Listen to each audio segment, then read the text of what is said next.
Bienvenue mesdames et messieurs dans votre émission Vivre les réalités du ciel sur la terre. Je me présente, je suis le pasteur André et nous avons comme règle d'or sur ce plateau que Jésus-Christ est Seigneur et la parole de Dieu est l'autorité finale.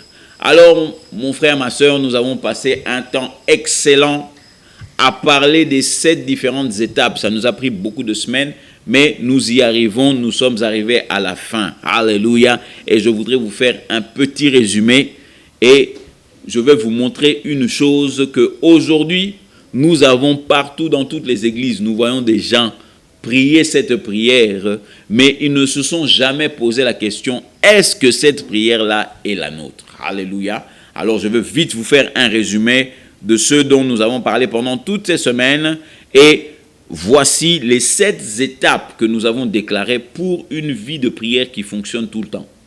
Une vie de prière qui fonctionne tout le temps. Premièrement, nous avons dit la prière qui donne des résultats doit être basée sur la parole de Dieu. Alléluia. La prière qui donne des résultats doit être basée sur la parole de Dieu. Deuxièmement, nous avons dit il faut commencer à appliquer la foi. C'est-à-dire quoi? Il faut commencer maintenant à parler comme un homme de foi. Un homme de foi ne dit pas ce qui est contraire à la parole de Dieu. Un homme de foi dit tout ce qui va dans le même sens que la parole de Dieu. C'est-à-dire quoi? Si tu as prié, tu as demandé à Dieu une voiture et que tu as cru que tu as reçu cette voiture, directement maintenant, dans l'application de la foi, tu dis quoi? La même chose. Dieu m'a donné une voiture. Merci Seigneur, car tu m'as donné une voiture. Merci Seigneur, oh Jésus, car j'ai reçu ma voiture. Alléluia. Merci, car je ne vais plus jamais marcher pied. Je ne vais plus jamais marcher à pied. Alléluia. Bon, je peux marcher à pied, mais je vais marcher à pied parce que j'en ai envie et non pas parce que je suis obligé. Alléluia. Et nous avons dit tenir ferme. Donc, tu tiens ferme. Quand tu commences à appliquer la foi, ça veut dire quoi? Ça veut dire que tu dis la même chose que la parole de Dieu et puis tu tiens ferme à ta confession. Tu ne bouges pas.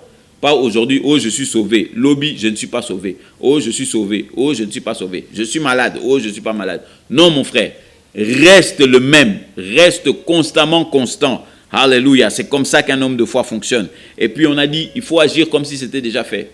Tu dois agir comme si c'était déjà fait. Alléluia. Tu agis comme si c'était déjà fait. Donc si c'est une voiture, tu prépares déjà l'endroit où tu vas garer la voiture. Si tu as prié pour des enfants, tu commences à préparer la chambre pour les enfants. Si tu as préparé, tu as prié pour la nourriture, alléluia, fais déjà la table, alléluia, parce que la nourriture est en train d'arriver. Donc, démontre que tu crois que ce que tu as prié, tu l'as reçu, alléluia. Et puis nous avons dit maintenant, la troisième étape, c'est quoi? C'est refuser de permettre le doute ou la peur de rentrer dans ta conscience. Donc tu refuses toute image. Oh, même si le soir tu dormais et puis tu vois quelqu'un apparaître dans ton rêve, il te dit non, Dieu ne veut pas que tu puisses avoir ce que tu as demandé parce que ce n'est pas le moment. Tu refuses ça, tu chasses ça au nom de Jésus-Christ. Tu chasses ça au nom de Jésus parce que Jésus ne ment pas. Jésus a dit si tu pries et que tu crois que tu as reçu, tu vas le voir s'accomplir. Donc même si un ange devait descendre du ciel pour te dire tu ne vas pas avoir ça, c'est faux. Mais comment est-ce que je suis sûr? Parce que tu as fait la première étape. La première étape, c'était quoi? C'était de prier selon les Écritures. C'était de prier selon la parole de Dieu. Et comme tu as prié selon la parole de Dieu, ça s'est accompli. Donc, nous avons dit, il faut refuser, chasser le doute, tout ça. Et nous déterminons que le grand dénominateur dans ça, celui qui parle dans ça, c'est toi. C'est toi la personne qui détermine si tu vas recevoir la réponse à ta prière ou pas. Et nous avons dit maintenant que la 4e étape, c'était quoi? Vois-toi réussir. Vois-toi réussir. Tu te vois réussir et tu ne te vois pas échouer.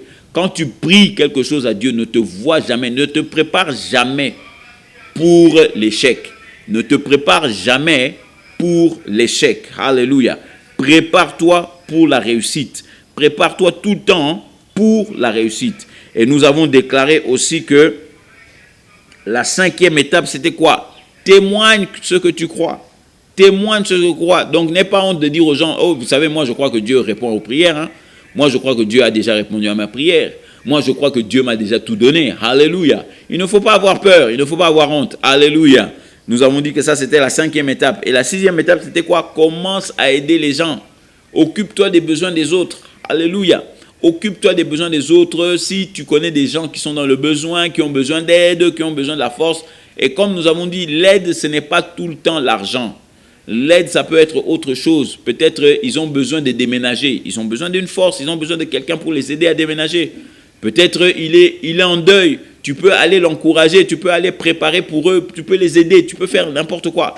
Mais apprends à aider les autres. Alléluia. Et nous avons dit que le 7e pas, c'était quoi? De devenir généreux et un bon cœur. Donne aux gens. Parle. Sois un donateur. Sois toujours pressé à donner. Alléluia. Même si tu n'as pas l'argent, tu peux donner autre chose. Alléluia. Tu peux donner ton temps. Tu peux donner des affaires. Si quelqu'un a besoin, par exemple, ils ont une fête. Maintenant, toi, tu dis, bon, écoutez, moi, je n'ai pas l'argent à te donner, mais j'ai quelques assiettes que tu peux utiliser. C'est toujours ça. Alléluia. La Bible dit, c'est de la mesure dont tu mesures que tu seras mesuré. Donc, c'était ça, le résumé des 7 étapes. Alléluia. Que une vie de prière, un homme qui est comme ça, les 7 étapes ici, un homme qui a ces 7 étapes, il aura toujours du succès dans sa vie et il vivra toujours dans la victoire. Alléluia. Alors, maintenant, nous voulons ouvrir une petite parenthèse. J'avais dit que j'allais vous parler de ça et je crois que maintenant nous avons l'opportunité d'en parler. Je voudrais parler de cette prière qui est très répandue partout dans le monde. Alléluia. Nous avons des religions même qui utilisent ça comme la prière d'excellence même. Et vous allez comprendre de quoi je parle. Allons dans Matthieu. Alléluia. Allons dans Matthieu. Alors, n'oubliez pas que nous sommes dans les derniers temps.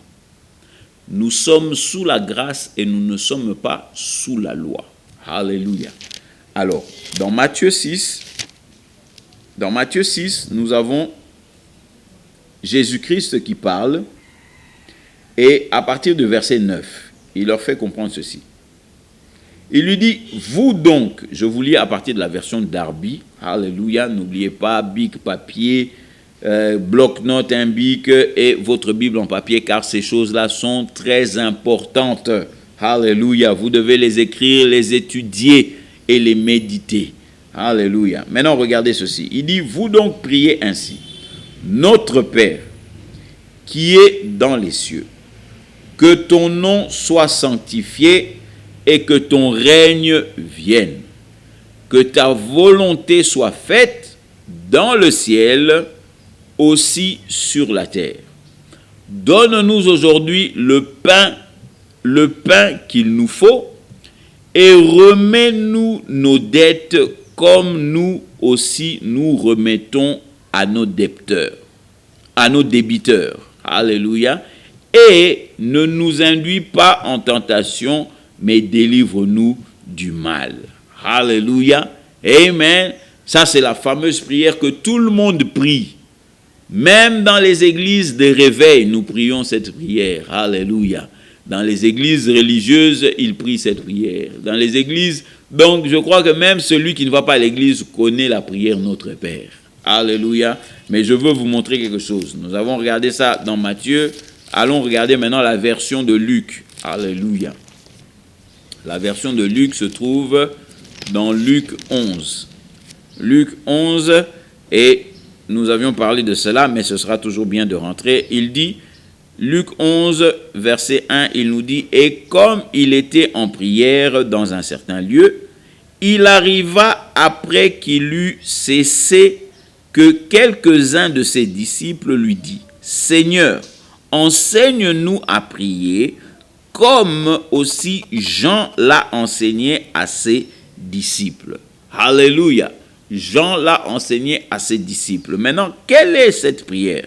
Et il leur dit, quand vous priez, dites, Père, que ton nom soit sanctifié, que ton règne vienne. Donne-nous chaque jour le pain qu'il nous faut. Et remets nos péchés, car nous-mêmes aussi, nous remettons à tous ceux qui nous doivent. Et ne nous induis pas en tentation. Et il leur dit, Alléluia, ne nous induis pas en tentation. Alléluia. Maintenant, cette prière, je voudrais vous dire une chose. Cette prière ici, la première question que vous devez vous poser, est-ce que c'est une prière pour les enfants de Dieu? Alléluia. Est-ce que c'est une prière pour les enfants de Dieu? Quelqu'un me dit, ah mais bien sûr, c'est une prière pour les enfants de Dieu, puisqu'il dit notre Père. Alléluia. En effet, il dit notre Père. Mais il faut regarder maintenant quand est-ce que Jésus-Christ était en train de parler. Parlait-il avant la croix ou bien il parlait après la croix? Alléluia. Amen. Maintenant, regardez encore autre chose ici. Il leur apprend comment il faut prier. Il leur dit, il faut prier notre Père qui es aux cieux, que ton nom soit sanctifié, que ton règne vienne, que ta volonté soit faite sur la terre comme au ciel, et patati patata. Maintenant, regardez. Jean 16. Alléluia. Jean 16. Il est très important que vous compreniez ces choses, mon frère. Parce que souvent, beaucoup de fois, tu as prié cette prière, ça n'a pas fonctionné. Pourquoi? Ce n'est pas parce que Dieu ne vous aime pas, mais c'est une question de dispensation, mon frère. Dans l'Ancien Testament, il y avait certaines réalités qu'il pouvait faire qui pas forcément vont fonctionner sous le Nouveau Testament. Alléluia. Maintenant, écoute-moi bien. Parce qu'aujourd'hui, cette prière-là, c'est devenu comme une récitation. Mais je vais t'aider. Encore une chose. Jean 16, au verset 23, il dit, « Et en ce jour-là, vous ne me ferez pas de demande. Vous ne me ferez pas de demande. En vérité, je vous dis que toutes les choses que vous demanderez au Père en mon nom, il vous les donnera. En mon nom. C'est-à-dire que aujourd'hui, nous, les personnes qui avons accepté Jésus-Christ, nous prions au nom de qui? Nous ne prions pas au nom de ton papa, au nom de ta maman, au nom de ton église. On prie au nom de Jésus-Christ. Il a dit, vous prierez en mon nom. Tout ce que vous demanderez au Père, vous allez le demander en mon nom et le Père va le faire. Maintenant, dans cette fameuse prière ici, notre Père qui es aux cieux, que ton nom soit sanctifié, que ton règne vienne, que ta volonté soit faite sur la terre comme au ciel. Donne-nous aujourd'hui notre pain de ce jour. Pardonne-nous nos offenses comme nous pardonnons aussi à ceux qui nous ont offensés. Et ne nous soumets pas à la tentation. Alléluia, car c'est à toi qu'appartiennent le règne, la gloire et la puissance. Dites-moi dans cette prière-là, où se trouve le nom de Jésus? Mon frère, ma soeur, dans cette prière-là, parce que c'est ce que Jésus a dit. Il a dit en ce jour-là.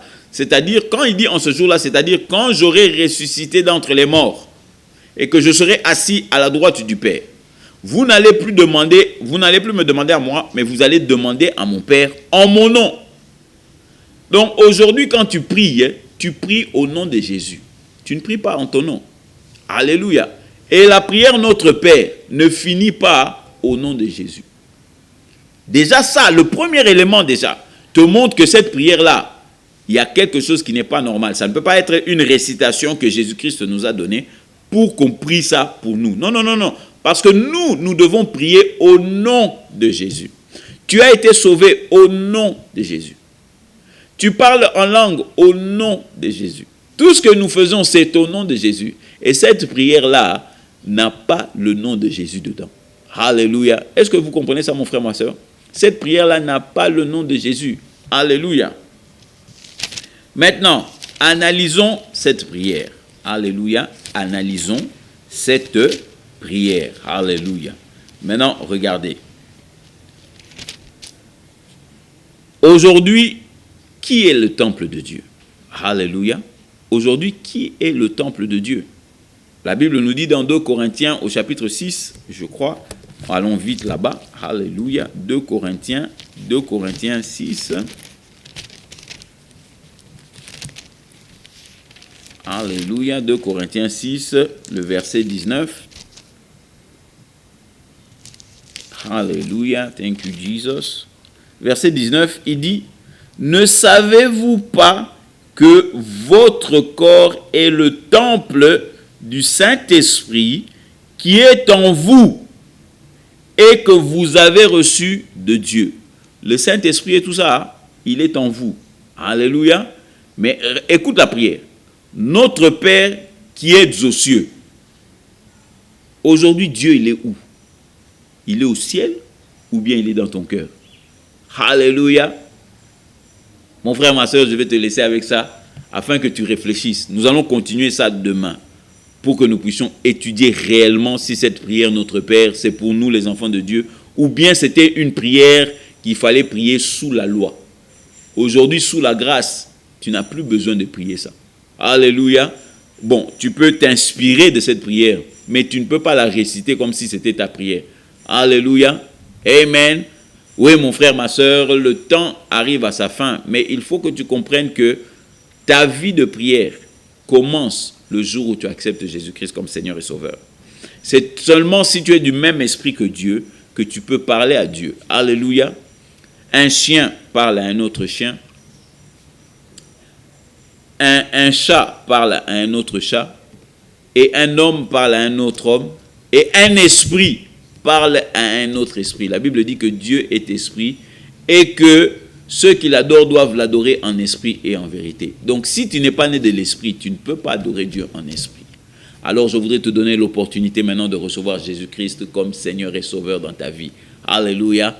Et tu vas répéter simplement après moi: Seigneur Jésus, aujourd'hui j'ai entendu ta parole et je déclare que tu es le Dieu vivant.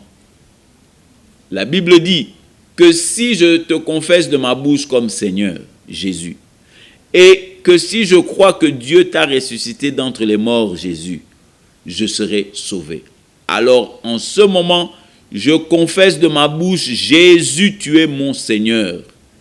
Et non seulement ça, je crois profondément dans mon cœur que Dieu t'a ressuscité d'entre les morts pour ma vie. Et la Bible dit, si j'ai fait ça, je suis sauvé. Alors j'accepte ton salut au nom de Jésus. Amen. Amen mon frère, amen ma soeur.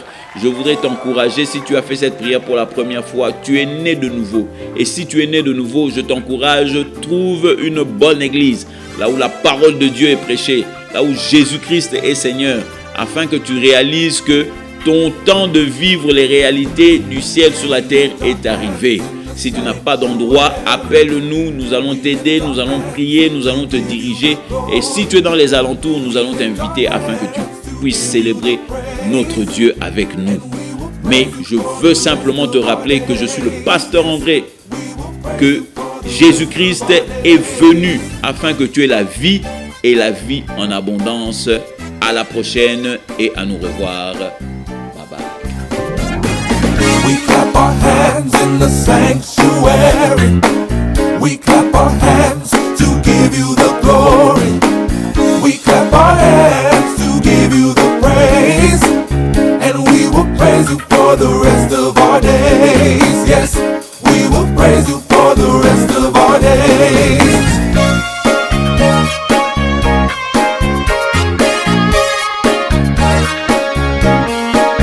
We sing a song in the sanctuary. We sing a song to give